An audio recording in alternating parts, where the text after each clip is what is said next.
Assalamualaikum warahmatullahi wabarakatuh. Jumpa lagi dengan RP Channel 63. Bapak Ibu Kepala Madrasah, khususnya tim bos madrasah, kali ini saya ingin sharing informasi kepada Bapak Ibu Kepala Madrasah sehubungan dengan telah terbitnya Surat Keputusan Direktur Jenderal Pendidikan Islam nomor 6065 tahun 2021 tentang juknis pengelolaan BOP dan BOS pada madrasah tahun anggaran 2022 ini.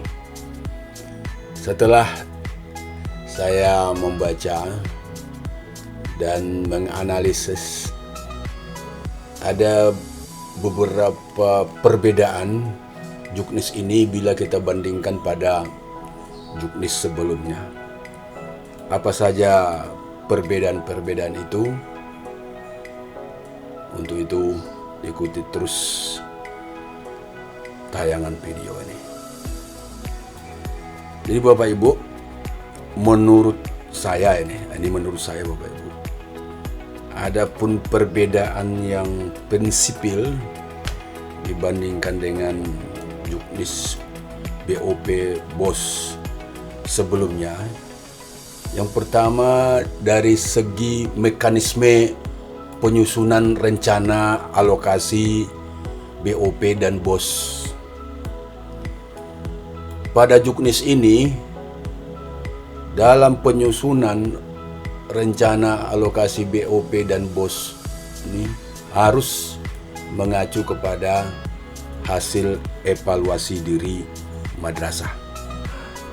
Nah, lalu pertanyaannya, bagaimana bila ada satu madrasah dalam penyusunan RKM untuk madrasah swasta dan RKL untuk sana lagi tidak sesuai dengan hasil evaluasi diri madrasah? Nah, di bab 2 ini dijelaskan bahwa tim pengelola provinsi dalam tugas dan tanggung jawabnya dapat memintakan justifikasi, memberi masukan, bahkan dapat menolak RKM, RKA, KL yang disusun oleh madrasah tersebut apabila tidak sesuai antara program kegiatan dan subkegiatan antara yang diusulkan dalam EDM dan yang direncanakan dalam RKN dan RKA untuk madrasah negeri. Jadi ini Bapak Ibu, ya, salah satu daripada tugas dan tanggung jawab tim pengelola tingkat provinsi. Kemudian pada juknis ini juga tertera jelas ada kewenangan pengawas madrasah di dalam mengawasi pengelolaan dana BOS mulai dari perencanaan, pelaksanaan hingga pelaporan, baik itu yang terkait dengan keuangan maupun target kinerja yang ditetapkan dan dicapai.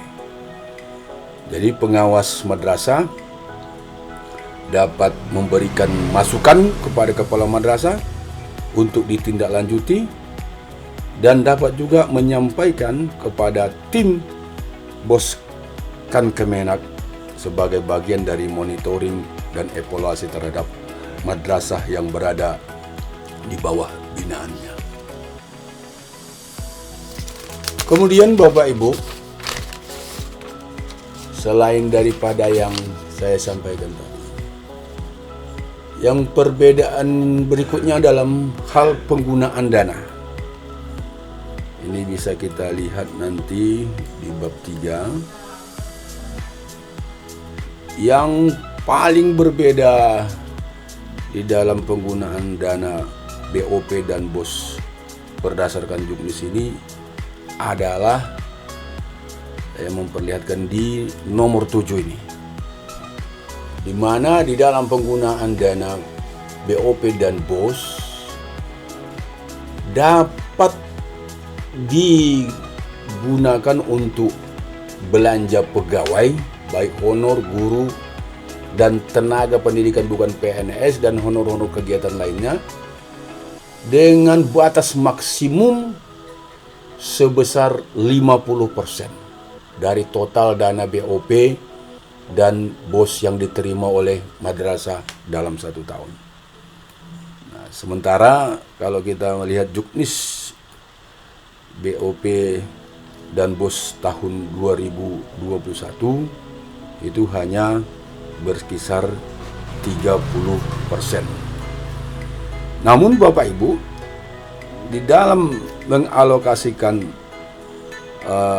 anggaran untuk belanja pegawai tadi, ada ketentuan yang harus diperhatikan oleh madrasah,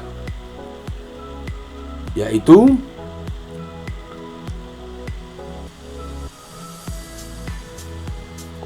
belanja pegawai tersebut harus melampirkan analisa kebutuhan guru berdasarkan jumlah pegawai yang ada dan disetujui oleh kantor Kementerian Agama Kabupaten Kota.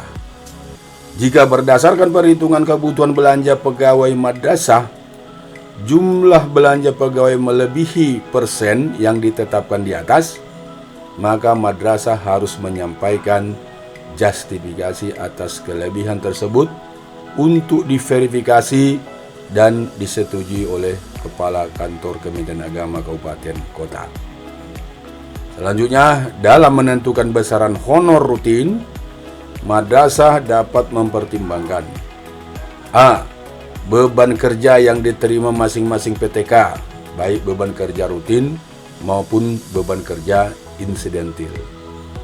B. UMK masing-masing daerah, dengan memperhatikan hal berikut. 1. Jika dana BOS mencukupi, dapat diberikan honor rutin senilai UMK setempat. 2. Jika dana BOS tidak mencukupi, honor rutin dapat diberikan 50% atau persen tertentu dari UMK setempat. C. Mempertimbangkan ketersediaan alokasi untuk kebutuhan lainnya, baik untuk kegiatan rutin, operasional, dan kegiatan peningkatan mutu berdasarkan hasil EDM. D. Dalam memperhitungkan kewajaran nilai honor penghasilan rutin yang diterima PTK, khususnya madrasah swasta, perlu mempertimbangkan sumber dana lainnya seperti dana yayasan, dana komite, serta dari APBD.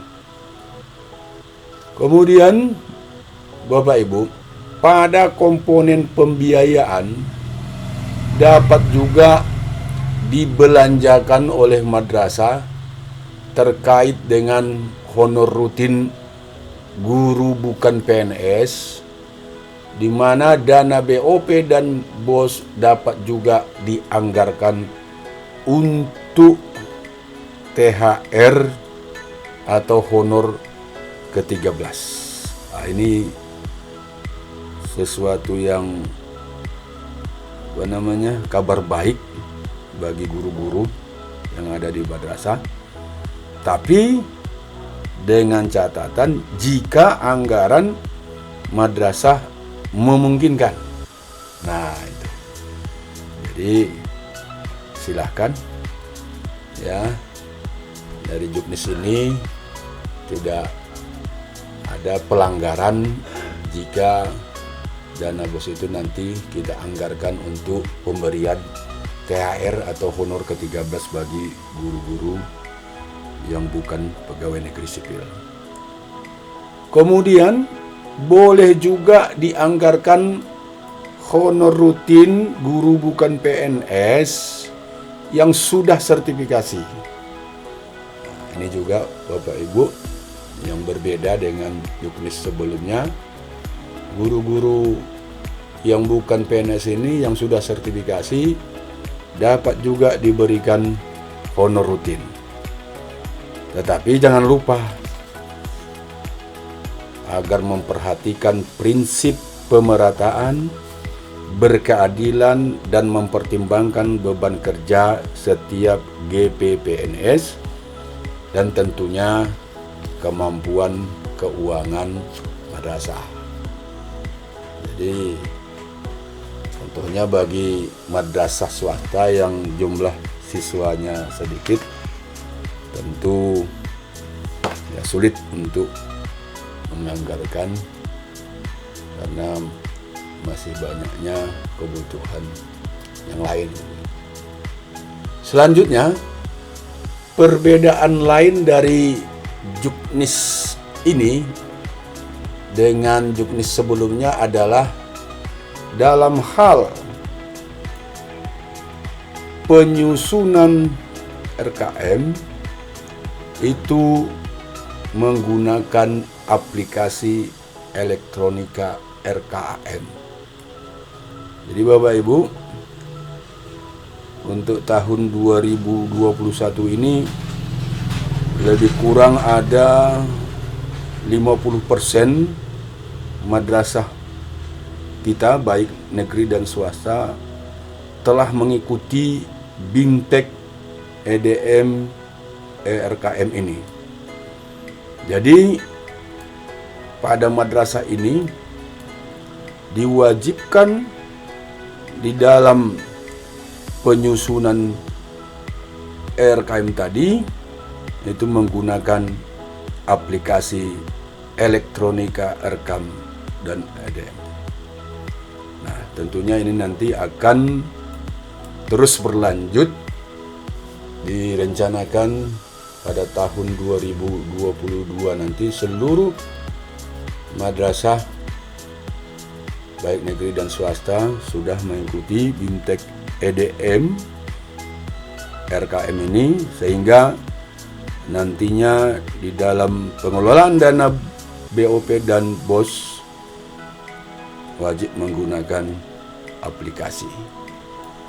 Demikian juga dalam hal pembukuan BOP dan BOS di Juknis ini ya, kepada pengelola BOP dan BOS madrasah diwajibkan menggunakan komputer, kemudian menggunakan aplikasi elektronika RKAM bagi madrasah negeri dan swasta yang telah mengikuti BIMTEK. Kemudian Bapak Ibu, ya, di sini ada larangan tidak dibenarkan pembukuan ditulis tangan, kemudian diisi dengan realisasi jika belum menerima dana BOP dan BOS. Meskipun kegiatan madrasah sudah mulai, tapi dana BOP dan BOS belum cair. Tidak boleh dicatatkan dalam pembukuan. Demikianlah Bapak Ibu menurut analisa saya perbedaan-perbedaan yang sangat prinsipil dibandingkan Juknis BOP BOS pada tahun 2021 yang lalu. Mudah-mudahan apa yang saya sampaikan ini ada manfaatnya bagi Bapak Ibu Kepala Madrasah, khususnya tim BOS Madrasah. Kemudian saya akhiri dengan wabillahi taufik wal hidayah. Wassalamualaikum warahmatullahi wabarakatuh.